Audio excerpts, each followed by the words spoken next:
Hi. Okay, so I Hi. want to start off by saying welcome, Rudy. We greatly appreciate your leadership. First of all, as we begin all things, we want to start off by acknowledging the original stewards of the various lands we are on. We also acknowledge our ancestors. We acknowledge all those who toiled without compassion or compensation. We acknowledge all the elders and community stalwarts whose shoulders we stand on as we build, share, and learn together for our collective liberation and sovereignty. Mm. So, I want to say welcome back to all our viewers, and also we can get started with the interview. So please introduce yourself to our listeners and viewers and tell us a little bit about your remarkable work. Oh my goodness. Okay. Well, Rudy, go by she, her, they pronouns. I am a white queer settler living just outside the city of Toronto, just newly left the city, and been in many, many different transitions at this time. Part of the transition is after having a leadership role for 22 years at an organization called Sketch Working Arts. I was the executive director there, watching it grow from very small initial initiative over the years to now launching out of that work to a new initiative called Flip, which is a foundation for leadership, imagination, and place. So it's just been very fortunate to be able to kind of move into this work, which is more focused on systemic change. So very excited to be part of being able to focus and bring whatever I can, learnings, unlearnings to this work now that I'm doing. That's amazing to hear, of course, bringing your talents to that piece around changing systemic issues and barriers and things. So I want to say thank you for that because it's needed, it's very much needed. So what inspires you most about your current work? Well, I mean, just the biggest thing, really, honestly, Afia, is that I come from a place where I didn't have a lot of educational access. I came, I left home when I was 15, lived in Toronto very precariously, on and off the streets for 5 years. And then just found a community of people that saw something in me and kept offering different things. And as I grew to trust and build some relationships with people, took some risks and said yes to some things. So really, I have learned through life. But what that has taught me is that when you are, when you do come with a lot of history in that way and a lot of lived experience from that kind of place. With that, of course, comes a lot of trauma history and but I felt like I just landed in a very fortunate place. And so now, being at the other end of that, what excites me is that, or what I feel more than excites me, what I feel responsible to is bringing that knowledge and bringing the capacity that I've built, um, and be able to, instead of leading in front of, but leading behind, or being supportive and creating spaces and places and opportunities for those who are the generations coming. And if there's something that they see a value that I can offer, I want to do it. So I'm just taking all of that, the knowledge, my social networks, my experiences, and just trying to build opportunities and spaces for people to have the similar opportunities. I know that I feel like I've been fortunate enough to be connected in communities that have been, navigating systemic barriers and what I call systemic. Well, many people do, but they're marginalized by systems, not because of who we are as humans. Yes. Right. Yeah, yeah, Okay, so that was like, wow. So what I a heard in lot. there was resilience. Yeah, but amazing like, thoughts. Thank you for sharing that with the resilience that you just, for some reason, it just comes from within you. You just, this thing where like you get to the next thing and it may seem like the world is crashing down on you, but somehow we pull out something to make something happen, you Yeah, know? yeah, yeah, That's yeah, amazing. yeah. I love It's it.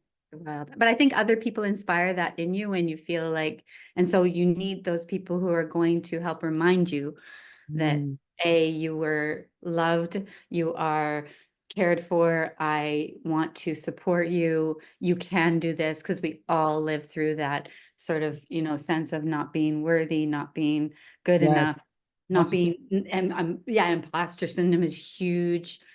Yeah. And then along with that, though, comes the lack of access to building the skills to build the capacity of those and to believe in it more, because it never goes away. I yeah, mean, I'm 60 years old and I still have that. yeah, So like it just doesn't go away, and it's very easy when you come from a lot of lived experience. I have a certain amount, certainly, of lived experience, but I know people have had to and continue mm, simply because of the color of their skin. Like I'm sure that's one of the things that kept me uh, a bit, or gave me access was because I didn't have that. And, yes, definitely. yeah, Mhm. yeah, for sure. So, but if there's, yeah, if people can, if we create spaces and places where we're leveling out and sharing that knowledge, those knowledge spaces, and really um, uh, giving real respect to it, then a lot can happen, a lot can change. Yeah. Right. And I like the piece about mentoring others or creating space for people who are coming after you, because I find oftentimes we can deal with people who are gatekeepers, or there are people who look at the work and say, I've been doing this, like I'm good, I've done it. I want to bring on the next generation. They have fresh ideas, they have things that they want to bring that could help out with what it is that you're trying to do. And so I'm glad to hear that you're one of those people who are open to that and wanting to use your experience to mentor others and show them. So but another thing you talked about was the barriers. And so the next question that I have for you is, what challenges and barriers do you face in your work? And how are you and your team working to overcome them? Well, I mean, a primary identity, the way that we designed Flip is by working with groups which we've identified as clusters. One cluster is a group of leaders who have been living through and navigating those barriers. And so they are they are the brain of creating and designing what can Flip do to help shift the systems. What is it? Tell us what's real and what's happening. What's your lived experience? And we have another cluster of people who are individuals who have had a lot of succession and a lot of trajectory in their careers, who Mhm. have been in positions of power, decision making, and bringing that lived experience, those learnings and unlearnings, and bringing them together. So the challenge is just even in doing that, right? Are we prepared as humans to have some really hard conversations around the difference, right, in the levels of power, my bias, the leaders' biases, and those who've held power biases, seen and unseen? Can we actually navigate together and create a new emergent system if we can create those spaces and actually host those kinds of spaces and see relationships as being the vehicle, which I really believe building relationships is the vehicle to making change in systems. So what are the challenges? The challenges are always that people are coming from a scarcity mindset, right? We are not taught in the charitable structure to Yeah. have abundance, to take risks. Even though we feel like we take risks all the time because we're always just kind of living on the edge, right? Right. So you Right. do, but it's limiting, and that keeps people down. That we don't feel confident or the capacity is good enough. And I would say that even for those leaders who are in senior positions, and I've heard this said to me by many senior leaders, it is so isolating, so lonely that the system that we have built is oppressive Mhm. and comes from a very old colonial lens, and that people are burning out. Younger leaders are just not wanting to take on those roles anymore. They don't want to work in the same way that people Yeah. had to, and that we burned out from, you Yeah. know, by Right. doing it. Oh, There's a okay. lot. I could talk Yeah, for days I'm on the sure, but you're various. doing a lot. So of course it's going to be a lot to discuss. So thank you for that. Okay, so at Flip, what would you say are your key set of priorities that you're working on right now? I know Yeah. it's like a lot, but what are you working on at this moment? Yes. So at this moment, we're in the first sort of initial year of putting an activity together, which we will see as a model from taking in the information and gathering information from what the barriers are, and then creating model that would be in response to that in order to demonstrate what we think where the world is at and where the dominant systems are and where we see an emergent system being able to change that and shift that. So our main work is really through education, research, and leadership development. So what I mean by leadership development is specifically working with young people. I say young because a lot of people are between 30 and 40, 45, Yeah, who are navigating those systems and being able to be able to create an opportunity where they're building both soft skills and hard skills.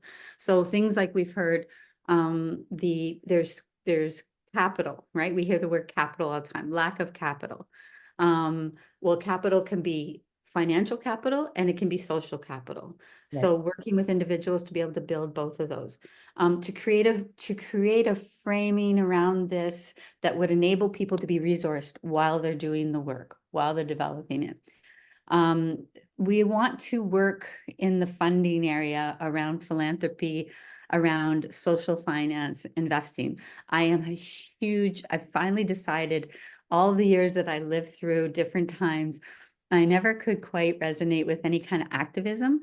And now I feel very convinced that I am a financial activist that Okay. wants to see the shift in how we disseminate capital and Mm, how we see how we want to shift the model of philanthropy, the model of from a giving to an investing, and what does that mindset mean, and what can that do? What can that liberate when you start thinking differently about, I want this, I want to give in this way because I have enough. I'm going to give in this way. That's not only going to impact and enable this to happen in my world, but it will impact the next generation, my great grandchildren. And to me, that's really the trajectory forward. We can't change what's behind ever, but we can take knowledge and learning from what worked, move it forward. And really, so that's a big priority, is looking at financial activism and towards building what we call a more just economy in the world. that's amazing. And then Yeah. for the last thing is research. Those are three things: research, leadership, and just economy. So research is really critical because in Canada, we do not have enough research around this work. Most of the people refer to the States for a lot of the research to support the work. Right. Yeah. Okay, wow. Okay, so those are three large undertakings. Yeah. And we're sure that Flip will be able to get that done. Obviously with the way that we can. So we Mhm. kind of talked about it, but what is the ultimate goal and what does your success look like for you and your colleagues? What So is the I think ultimate goal is that, I mean, Flip doesn't exist, that we are a run out kind of foundation, that in 5 years, the system has changed at least enough to give access and people are working in the industry in a more fair and just resourced way, or that they are part of the conversations and part of the design and dialogues on an ongoing and equitable basis.